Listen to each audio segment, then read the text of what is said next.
กลัวอ้วนให้น้ำมันแล้วมันเลี่ยนพี่ไอ้เอาหัวกระซายคือยังสำลักอยู่เว้ยสั่นแบบบนละเอียดเลยมันต้องตั้มหยาบๆแบบนี้มันถึงสิแซ่บถ้าเฮ็ดน้ำยาครับน้ำปลา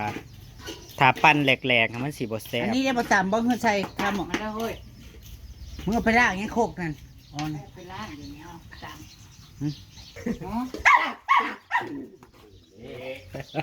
นั่น ไป เอาให้กินมุงย่อย อ๋อมันพ้นแขวไว้แล้วมึงระวังดีๆมันพ้นแขวแล้ว มันยิบอยู่มันพ้น แม่งบ้าปักเป็นคนนี้ก่อนคิดเอาเป็นเม้นแต่ลงบดีคิดว่าแกมันตั้งใจกัดกันนี่ไปสัมผัส เบ้อข่อยมีเรื่องสิสัมภาษณ์จะอยู่เมเซียว ตกลงมึงสิได้ปลูกแทนตอนปลูกบ่ ยายใส่ข้ามาสมนำหนาได้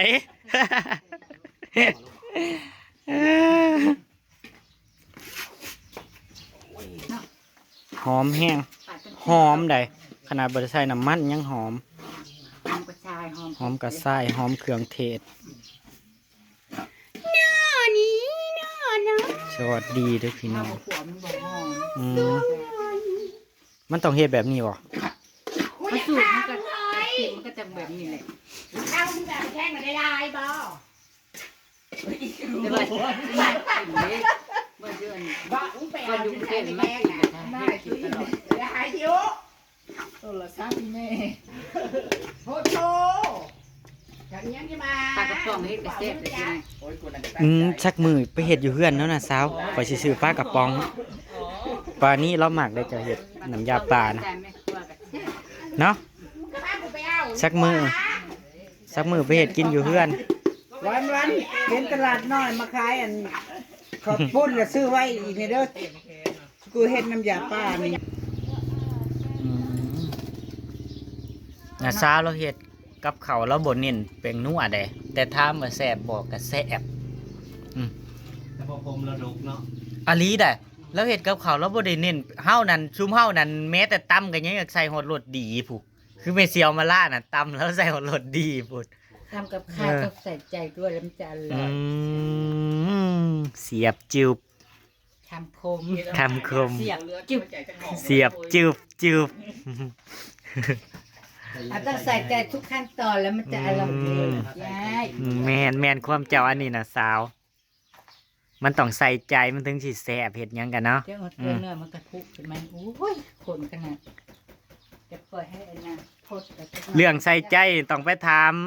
พอกินไปเลยจังหน่อยพ่อบอกไปอะไรเนาะใจเพิ่นใส่ไปนั่นแหละกระติกเนาะไปหมู่วัดใดพอเจ้าหมู่วัดใดจะไปเจิมมาได้ก็จะไปเจิมโมเมนต์ข่อยใจนะสาวข่อยไปเจิมคือน้องนะสาวใจนะสาวข่อยไปเจิมเสื้อฉันมีคือเธอเธอเพื่อว่าเพื่อมันสิขั้นมันกับบ่มีและคำพมักกันเขาลือฮักเจ้าผอมักอยู่ทั้งวัดโมเมนต์เพิ่นมักในเครื่องแบบเพิ่นนั่น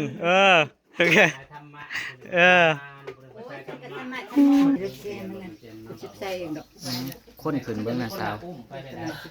กำลังจิปดตายแล้วกำลังจิปดดูนั้นได้นั่นน้ำหมองพวกเรามันจะพุบานเนาะแต่มันก็สิเป็นสีมันขึ้นมันสิมีหนามันสิขึ้นหนาไปเห็ดเหงื่อขับปุ้นพี่เนาะจะเอาไปทำเหงื่อข้าวปุ้นมักกะถินอยู่หลังบ้านนะพี่น้องไข่แก้ว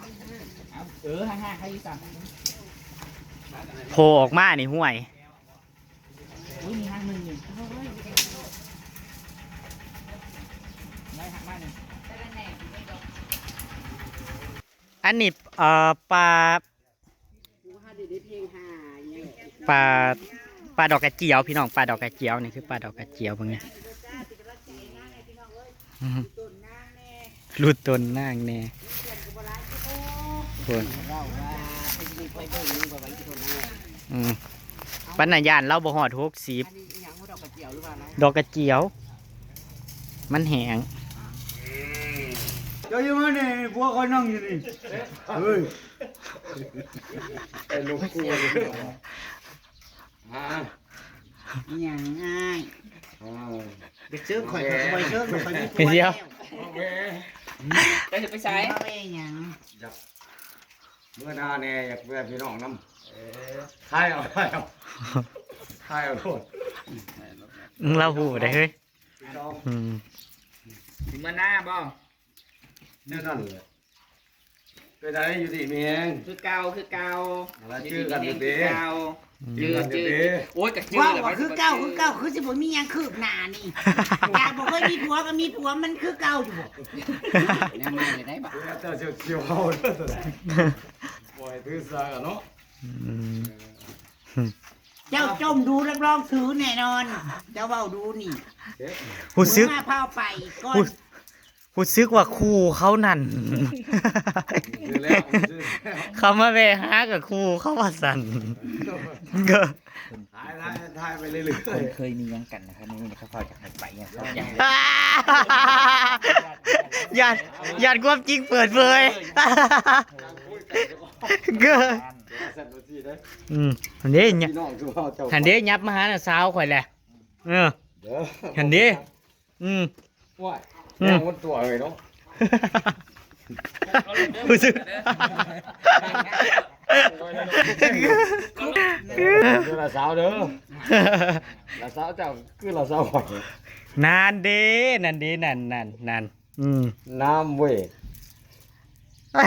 ปอไม่โลก เจ้ากล้าเอาแล้วไปเชิงมันก็ถามกูได้ตอบมัน เราเมเซียว ไป เมเซียวเราหันพร้อมอุ้มได้เรานั่นเด้อ เอาเรื่องเราขาวเลย เอา5 โลละสาว นั่นดิเฮ้ยไป เคยกันแล้วบ่อยคือ เราพร้อมมีเจ้า ใจข่อยก็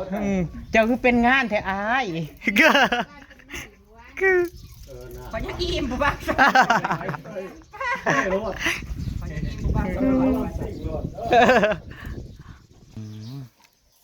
อุ่นเดี๋ยวไหน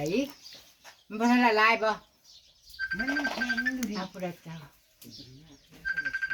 แซ่บเลย เสียดายผมมีดูกๆนั่นน่ะสาว นี่แซ่บไปดินะ แม่ แซ่บ นบ่ แห้ง เอ้าจะบ่ใส่พักอีกนี่ดิ ใช่แล้ว ใส่ซิมแน่ข่อยซิมแน่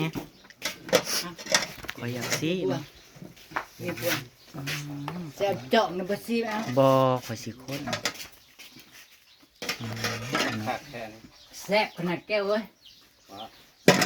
เสียสร้างเด้อสื่อเสียสร้าง แซ่บขนาดแซ่บคักแซ่บแน่กูได้บ่ทันได้กินอย่าตายเด้อค่ะ บ่ได้มีแค่ปลาเลยพี่น้อง แซ่บดิมันไงปากโคเดี๋ยวมันเลยปนันมันให้ใช้ตัวเดียวให้ใช้ตัวลูกแล้ว คือแซ่บแท้ ใช่ แซ่บอะลีเด้บ่ได้อวยนางได้นี่ ฉันจะอยากได้แต่ความมันเผ็ดเท่านั้นเดี๋ยวนี้ มันบ่เผ็ดมาพริกกันอันนั้นเด้ เสียดายมันบ่มีลูกโดดนะสาวขนาดบ่ทันละใส่หอมกับ อย่าเพิ่มเฮ้ยอันนี้ยังแข็งอยู่นี่นะ ใส่ลงไปมันก็ละลายอยู่ได้หมอจะสิไปนั่งแกะอีหยัง สิละลายอยู่ติ ละลายใส่ลงในหมอนะใส่ลูกชิ้นปลา คุมเย็นเขาบ่ให้มัน สอง เป็นฮอด 2ห่อบ่นี่ ท้องห่อมันนั่นเหรอข้างในมัน พิดพี่น้องเลย มันเป็นมะพริกกันเด็ดๆเนี่ยพริกกันแบบนี้มันลูกกระแดง อืม ลืมซื้อกะปิมาโดยเค็มบ่เกี่ยวเห็ดเค็มไรจุดนึงว่ะ บ่พูดถึงอ่ะนะพูดถึงแต่ว่าแซ่บแล้วนี่นะแซ่บแล้วนี่นะ ตัวมันเสร็จแล้วครับขั้นบันนั่นเลยเอาหมอมันน้อยพอแล้ว โอ้ยเบิดน่ะรุนแหละ มาได้ละห้าจะใส่อีกเนาะ ใส่ลูกชิ้นปลาไปด้วย พอแล้ว ไปเลยทานบอกนั่นว่าประมาณนั้น อุ้ยใส่เบิดนี่ แต่คง นึงก่อน นี่มันรวมพลคนกระเทย มันลายพูดเด้อเฮ้ยใช่เนี่ยเว้นให้เวิร์ดมันพุกขึ้นน่ะ ใส่ลงไปรองเท้า โอ้ยหมอมันน้อยมันก็ได้ ใส่รองเท้าให้มันร่นเสียๆรองเท้าเอ็ดมันเท้าให้ได้กระแซบคือเก่า หมอมันน้อย โอ้ยเฮ้ยมาประทานผู้บ่าว ให้เดือนละปงบัตรเนื้อนะให้ลูกชิ้นมาชุบก่อน กี้นี่ บ้านเนี่ยเก่ง แซง บ้านเนี่ยเก่งกว่าเพื่อนเก่ง แซงเป็นขีดล้นแล้ว ลูกกินอะไร ล้นบ่ จักควมเขามันล้นแต่เช้าแต่ว่า สังเกตกินแบบไทยมาสิมือเท้าอีกแล้วอย่าว่าร้านปัจจุบันเมื่อนั่นนะแซ่ตู้เย็นว่ากูมากินมื้อหลังนะกูแซ่ เอาลูกกัน โพลงโหลดบัดนี้ โอ้ พี่น้องเจ้าอันนี้ เฉพาะ โอ้ยอีกนะ พี่น้องเป็นเจ้าอันแล้ว เมาได้ขนาดนี้ประเดี๋ยวนี้นะ โอ้ยสักทีทุ่ม ถามไปถามมาเป็นพี่น้องกูบ่โอ้ยตาย ตาหนาย บนบ้า เนาะตาหนาย ท้ายไปท้ายมาพาพี่น้องกูเฮ้ย แล้วสิเรียกพ่อเฒ่าพ่อใหญ่ดิวเอ้ย คอยเอิ้นพ่อเฒ่าบ่ น้องอันนี้นะน้องกู น้องพี่น้องเพิ่น เป็นน้องลูกอา บ้าเนาะ ชื่อน้องตัวเองสมัย สมัคร จังเอาพริกขั่วใส่น้อย บ่เสียสูตรกู ยังจังว่า มันมืออยากเพชรไปเอาบักพริกดิบมาไปพี่หามากูเทศให้ไป เมื่อนี่กับเมา ไปซื้อมาถุงนึงนะถุงน้อยๆนะ ๆโอ้ยตะกี้ก็บ่สร้างทีละอย่าง โอ้ยมาซื้อมาตอนนี้เลยนะกูเกี่ยวให้นี่ หยัง ทอดบักพริกให้นะเร็ว ผิดนะนะ พริกทอดกินกับมันก็แซ่บ ใส่ทอด ไปไปพี่ไหม ไปตายหยังอันแก้แค้นมือไปเงินล่าบ่ได้กินปลาข้อ ว่า อีไม้มันนั่นอยู่นองใหญ่เว้ย โอ้ห้านั่นน่ะแม่น้ำใหม่นะ โทรหานางหน่อยไหม มันมาแล้วเลยเขาหา โทรหาเราแหล้ว น้อยจังเต็ม กินอีกซะก่อนใคร เนาะเว้าเลยว่า วันนี้น้ำยาปักคอสิ มันก้อนป่ายังเกาะไปมึงน่ะ ปลาเอิญครับมากินมือน้ำหลังนะเซ่ๆคือจังหวะ ปลาเอ็มป่าเนี่ย ปลาลายปลาเอิญปลาเอิญ ลาย เขาใส่เฮาเนี่ย จะเอา ตายคนละมุม แล้วมันมาก็ปักคอไปให้ปักคอไปให้3-4ต้น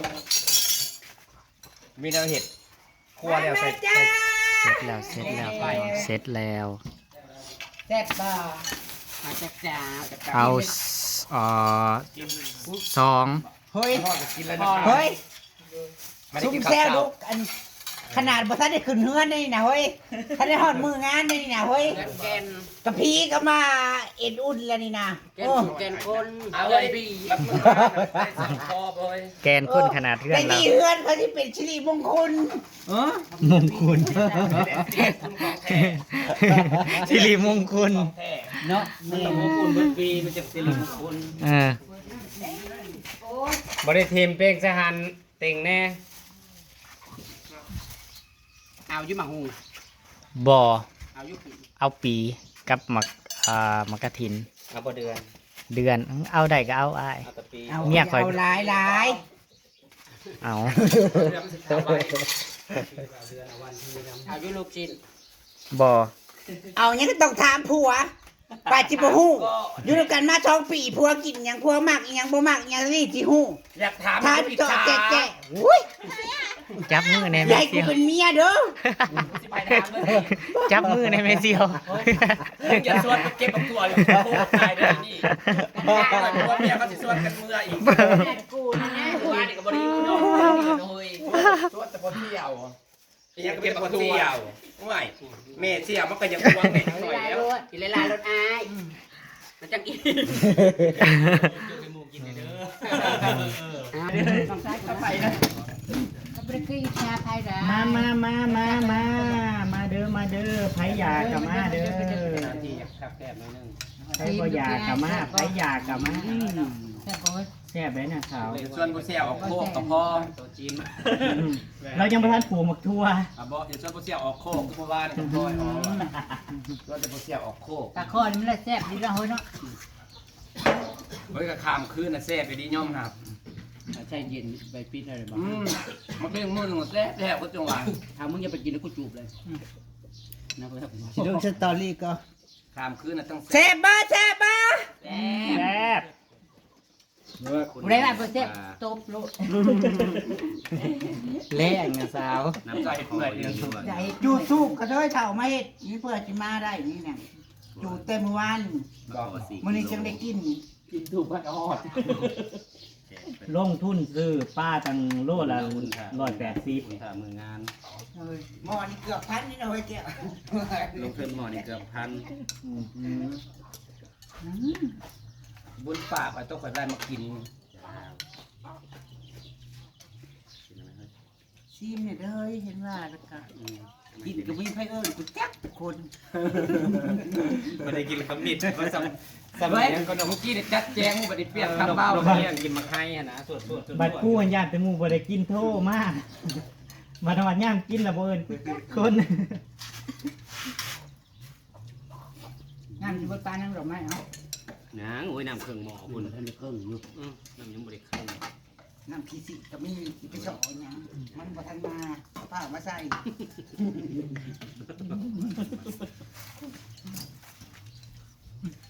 กัดกันแกง ได้ถามขึ้นนะค่ะน้ำมันเย็นนะ เบิดได้เจ้านะ สวัสดีค่ะผู้ถ้าแต่ต่ำป่าผมบ่ทันจบอยู่สวัสดีค่ะ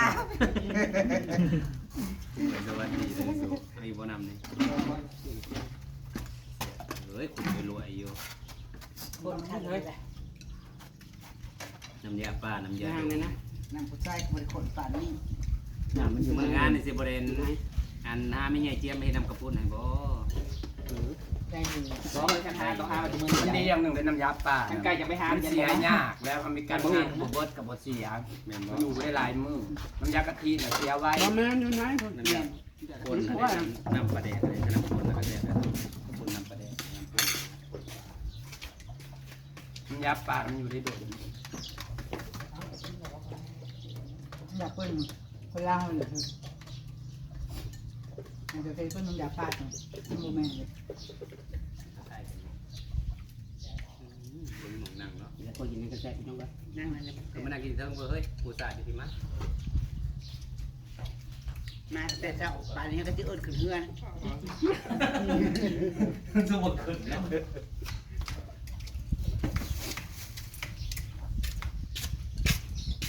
เด้ยังกูไปใส่แล้วมันจะตั้งให้กูกินนี่ ได้แล้วเสียบตายแล้วมันสิแตกกูได้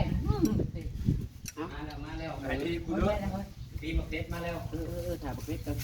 โอ้ยทานมะเพชรมันจะไม่โดนเนาะ เผ็ดแซ่บมาละจะมานั่งกินอยู่ที่มาเด้อขึ้นมาที่เย็น อยู่นี่แหละหมอน่ะ นอนที่มันแซ่บ นั่นเอาไว้มองเลนท้ายถ่ายเมื่อกับบ่เมื่อจะเกลือจนได้เอิ้นเพื่อนเลย กูจะบ่เอิ้นเครื่องมือแล้ว ก็บ่เอิ้น มาเลยโอ้ย มันเอาของมาเลยแก้วเว้าเล่นนะกูจะบอกบ่อยากมึงเฮ้ยว่าบ่อยากเข้ามาเข้ามา สุโตสร้างหัวกะปิแต่ว่าจะต้องมาให้ตัว เองบ่อยากแกงเองได้ เฮ้ยนัวนัวเฮ้ย ไก่ไก่ป้าน่ะ เออ กูสิบอกขายจะละแอะจะละแอะ ไปกินแรงกันเลยบ่ ไม่ได้มาพริกเลยเออจัด แซ่บทอด ปล่อยปล่อยทั้งดา มันบ่เผ็ดเลยมาพริกกันพริกเหี่ยว เฮ้ยจะว่าคิดทั้งน่ะกะปิเด่นตักออกมา เด้ออกเฮ้ย เมื่อจะไปเอาจาน เด้อลงนี่เฮ้ยมาพริกนะ มันคือเป็นซีนี่ จังบ่เผ็ด พริกจะโดนเลยเว้ย กินได้ โอนเอาไปกินยังไง พริกมันโดนมันต้องได้ใช้ถุงมืออยู่แล้วนี่นะนี่ใช้ถุงมือ ตัวแห้ง นี่ เป็ แห น ละ คนของเก่ามาจักน้อย กูเย็นเลยเราคนสนใจกับเราคุยกับปากเท่านั้นโลดเท่านั้นแล้วยายเถาสมงานยายเถา นี่ โอ้ยเองก็อิ่มมาเนี่ยเลยเองก็ได้ กินได้เฮ้ย เองไปกิน โอ้ยแกงไก่เห็นได้เฮ้ยสำหรับเป็นเมีย ตัว ได้ ง่ายบอกแกป้า ง่าย พอมันแม่มัน เราไม่บอกว่าแม่มันนะเฮ้ย บุกขึ้นน้ำบุกขึ้นนางเลย มันไม่มูคนกินน้ำ มาเลยมาเลย กินแล้วก็สิหาพัวพลังนะเว้ยไปหาพลังลายมา เจ้าคุณนำไปอยู่เจ้าบ่อนไปอยู่ ปีนขวดมานี่ไหน เอามาหุงให้เห็นเนื้อมันเลย มันบ่มีไปลอง ปีมันมัน ตลาดสมภารมาเพิ่น วันอาทิตย์กูถามมันมันคือสิลงตลาดอยู่มันชื่อพักไว้กูคิด กระลำกูนะกูดี มาแล้วมันกับประธานตื่น คือตัวเล่าค่ะกับประหยัดทานและหมู ตื่นบ่ทันคือกัน ตื่นมา8 โมงแล้ว เฮ้ยจัดมะเขือเลยเฮ้ยหน้ามาทักแน่น่ะ